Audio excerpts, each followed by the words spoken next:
Hello friends, आज की video में हम डिस्कवरी ऑफ प्रोटॉन के बारे में बात करेंगे। लेकिन उससे पहले आप हमारे चैनल पर डिस्कवरी ऑफ इलेक्ट्रॉन वाली वीडियो देख लीजिए। उसकी लिंक आपको ऊपर आई बटन में और नीचे डिस्क्रिप्शन में मिल जाएगी। तो चलिए हम डिस्कवरी ऑफ प्रोटॉन को शुरू करते हैं। दरअसल जे थॉमसन का कैथोड रे ट्यूब एक्सपेरिमेंट, जिसमें उन्होंने इलेक्ट्रॉन की डिस्कवरी की थी, वह एक्सपेरिमेंट काफ़ी फेमस हो गया। सारी जगह पर जे थॉमसन के चर्चे होने लगे। उनका यह एक्सपेरिमेंट हर जगह पर चर्चा का विषय बन गया। हर जगह पर कई सारे साइंटिस्ट और कई सारे फिजिसिस्ट उस कैथोड रे ट्यूब एक्सपेरिमेंट को स्वयं से खुद से करने का प्रयास करने लगे। हम भी करते हैं, हम भी देखते हैं कि किस तरह जे थॉमसन ने कैथोड रे ट्यूब एक्सपेरिमेंट करा। हम सिर्फ सुनी सुनाई बातों पर भरोसा नहीं करेंगे, हम खुद भी कर देखेंगे। तभी हम मानेंगे जब हम खुद भी इसको कर देख पाएँ। उन्हीं साइंटिस्टों में से एक साइंटिस्ट गोल्डस्टीन भी रहे होंगे। गोल्डस्टीन ने भी जे थॉमसन के इस एक्सपेरिमेंट को सुना और उन्होंने कहा कि मैं भी इसको करके देखता हूँ। गोल्डस्टीन ने वैसे ही अरेंजमेंट किए जैसे थॉमसन ने किए थे। गोल्डस्टीन ने एक ग्लास ट्यूब लिया और फिर उसमें कैथोड और एनोड चूज़ किए होंगे। जे थॉमसन ने एक बात कही थी कि जो कैथोड रेस का नेचर है वह कैथोड प्लेट के शेप, साइज और ज्योमेट्री पर डिपेंड नहीं करता। कैथोड प्लेट किस मेटल की बनी है हमें उससे तो फ़र्क पड़ता है, मगर कैथोड प्लेट किस शेप, साइज और ज्योमेट्री की है हमें उससे फ़र्क नहीं पड़ता। अगर कैथोड प्लेट एल्यूमिनियम की हो तो बहुत अच्छा माना जाता है, क्योंकि कम पोटेंशियल पर हमें कैथोड रेज ऑब्जर्व हो जाती हैं अगर प्लेट एल्यूमिनियम की हो तो। और फिर गोल्डस्टीन ने इसी बात को अपने दिमाग में रखा और कहा मुझे एल्यूमिनियम की ही प्लेट चाहिए कैथोड बनाने के लिए। और वह एल्यूमिनियम प्लेट किसी भी शेप और साइज की हो मुझसे उससे कोई फ़र्क नहीं पड़ता, लेकिन मुझे चाहिए है सिर्फ एल्यूमिनियम प्लेट। और फिर उसके बाद एल्यूमिनियम प्लेट ढूंढने के लिए गोल्डस्टीन अपने जंक यार्ड में गए, जहाँ घर के सारे पुराने सामान रखे होते हैं, या फिर हम यह कहें कि वह अपने स्टोर रूम में गए एल्यूमिनियम प्लेट ढूंढने के लिए। लेकिन वहाँ पर काफ़ी समय ढूंढने के बाद भी उन्हें वह प्लेट नहीं मिली। पर आखिर में वह अपने हाथ धोने के लिए वॉश बेसन के पास गए और वॉश बेसन में जो एक प्लेट होती है जिसके द्वारा सारा पानी नीचे जाता है, उन्हें वह प्लेट दिख गई। उनको वह परफोरेटेड प्लेट दिख गई और उन्होंने उसी प्लेट को निकाल लिया। पता नहीं वह किस रीजन के लिए हाथ धोने गए थे, पर जो भी हो उनके हाथ धोने की वजह से उनको वॉश बेसन से एल्यूमिनियम प्लेट मिल गई। लेकिन बस उस प्लेट में परफोरेशन थी, उस प्लेट में छेद थे। परफोरेटेड प्लेट में छेद होते हैं और उन्होंने उसी परफोरेटेड प्लेट को कैथोड की जगह पर फिक्स कर दिया। उन्होंने कैथोड की तरह उस प्लेट को इस्तेमाल किया, क्योंकि उन्हें जे थॉमसन की बात याद थी कि कैथोड रे कैथोड प्लेट की शेप, साइज और ज्योमेट्री पर डिपेंड नहीं करती, वह उसके मटेरियल पर डिपेंड करती है। इसलिए उन्होंने उस परफोरेटेड प्लेट को इस्तेमाल किया, या फिर यूं कहें वॉश बेसन वाली प्लेट को इस्तेमाल किया। और फिर उन्होंने एनोड प्लेट को सेट किया। एनोड प्लेट किसी भी शेप की हो सकती थी, वह कैसी भी हो सकती थी। और उन्होंने ग्लास ट्यूब में इनर्ट गैसेस रखी जैसे कि हीलियम, आर्गन, नियॉन। पोटेंशियल लगा दिया हाई वोल्टेज का। प्रेशर कम करने के लिए सक्शन पंप लगा दिया। मतलब पूरा वैसा ही सेटअप किया जैसे जे थॉमसन ने किया था। बस सिर्फ एक ही चीज़ में फ़र्क था, वह थी कैथोड प्लेट। गोल्डस्टीन ने कैथोड प्लेट में छेद थे, बस यही फ़र्क था, यही डिफरेंस था। और गोल्डस्टीन ने एक्सपेरिमेंट के दौरान वही कैथोड रेस को ऑब्जर्व किया जिस तरह की कैथोड रे जे थॉमसन ने ऑब्जर्व की थी। मगर इन कैथोड रेस को देखने के अलावा गोल्डस्टीन ने एक और एडिशनल ऑब्जर्वेशन करा कि यह जो परफोरेटेड प्लेट है, परफोरेटेड कैथोड प्लेट है, उसके पीछे ग्लास ट्यूब है। उस ग्लास ट्यूब का सरफेस चमकने लगा, यह साइन करने लगा। ठीक जहाँ पर परफोरेशन है, जहाँ पर छेद है, उसके पीछे ग्लास ट्यूब साइन करने लगा। उन्हें ब्राइट येलो कलर की साइनिंग दिखी। यह एक एडिशनल ऑब्जर्वेशन है जो गोल्डस्टीन ने ऑब्जर्व की थी। इस तरह के कोई भी फिनोमेना जे थॉमसन ने अपने आर्टिकल लिखते समय अपने एक्सपेरिमेंट के दौरान नहीं बताया था। गोल्डस्टीन यह जो बात ऑब्जर्व कर रहा था यह बिल्कुल नई थी, एक नया ऑब्जर्वेशन था। और जब गोल्डस्टीन ने इस नई बात को देखा तो उसने सोचना चालू किया कि बाकी सब तो ठीक है, ठीक वैसा ही हो रहा है जैसा जे थॉमसन ने अपने एक्सपेरिमेंट में कहा था। मैं सब कुछ देख सकता हूँ जैसा जे थॉमसन ने बताया था। कैथोड रे पर उसने क्रॉस भी रखा, पैडल व्हील भी रखा, मैग्नेटिक फील्ड, इलेक्ट्रिक फील्ड भी लगाई। सब ऑब्जर्वेशन करेक्ट थे, मगर यहाँ पर उसने एक नई बात देखी। और यह नई बात उसने कब देखी? जब कैथोड प्लेट की जगह पर उसने एक परफोरेटेड प्लेट ली। इस ऑब्जर्वेशन को देखते हुए गोल्डस्टीन के दिमाग में जो सबसे पहला रिएक्शन आया कि यदि कैथोड प्लेट से कैथोड रे इमिट हो सकती हैं और वह रेज कैथोड से एनोड की तरफ ट्रेवल कर सकती हैं, तब तो एनोड प्लेट से भी एनोड रेज इमिट होनी चाहिए, जिन्हें हम एनोड रे कह सकते हैं।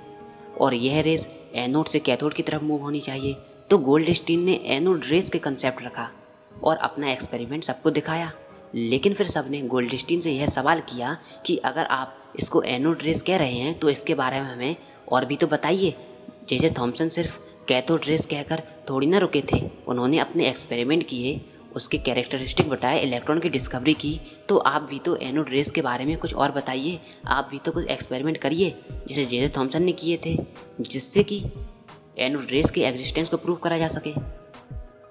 गोल्डस्टीन ने कहा ठीक है चलिए करते हैं एक्सपेरिमेंट। उन्होंने सबसे पहले क्रॉस रखा, जिस जगह पर वह एनोड रेस होने की बात कर रहे थे वहाँ पर उन्होंने क्रॉस रखा, लेकिन कोई शैडो नहीं दिखी, एक्सपेरिमेंट फेल हो गया। इसके बाद उन्होंने पैडल व्हील रखा, पैडल व्हील भी नहीं घूमा, फिर से एक्सपेरिमेंट फेल हो गया। मैग्नेटिक फील्ड और इलेक्ट्रिक फील्ड भी लगाई, लेकिन कोई डिफ्लेक्शन नहीं दिखा, एक्सपेरिमेंट फिर से फेल हो गया। अब सारे एक्सपेरिमेंट फेल होने के कारण गोल्डस्टीन ने स्वयं से ही मान लिया कि एनोड रेस जैसी कोई चीज़ होती ही नहीं है। मगर फिर भी यह फिनोमेना तो हो रहा है, शाइनिंग दिख रही है, लेकिन इसको समझाना तो पड़ेगा ना।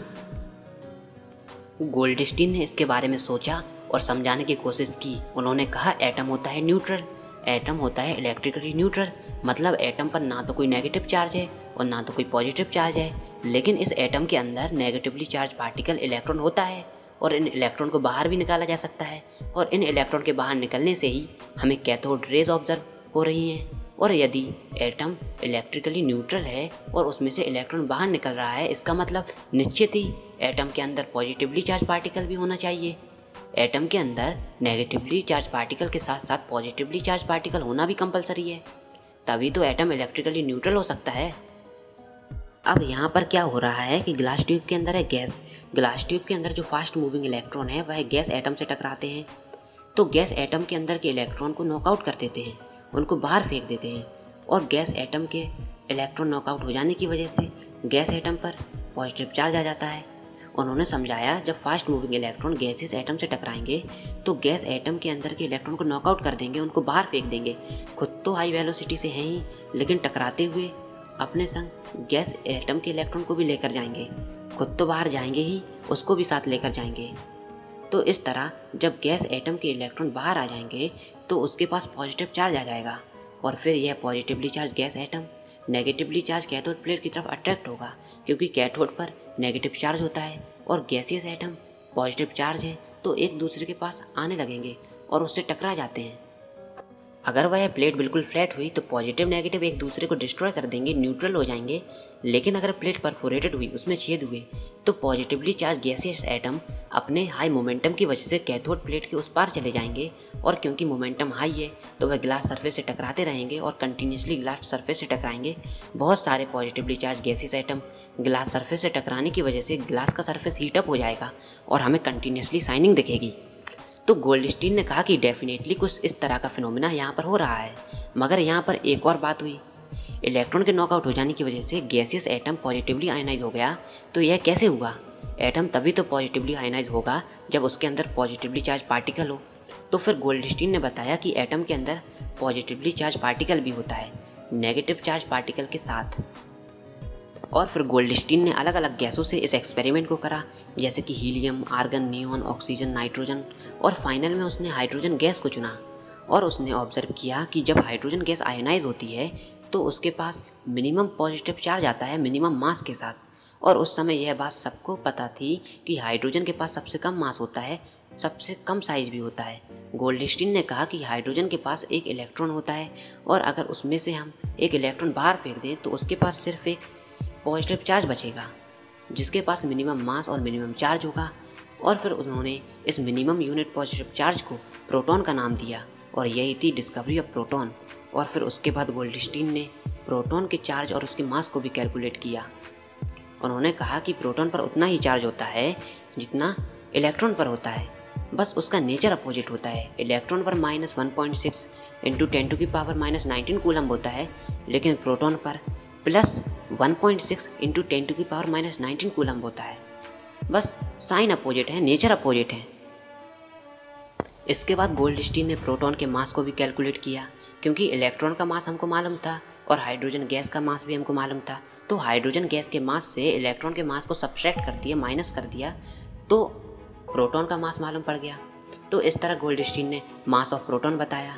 तो दोस्तों यह सब था डिस्कवरी ऑफ प्रोटॉन के बारे में। यह वीडियो आपको कैसी लगी कमेंट में ज़रूर बताइए। इस वीडियो को लाइक करें, अपने दोस्तों के साथ शेयर करें और चैनल को सब्सक्राइब करें ताकि आने वाली कोई वीडियो आप मिस ना कर पाएँ। Thank you.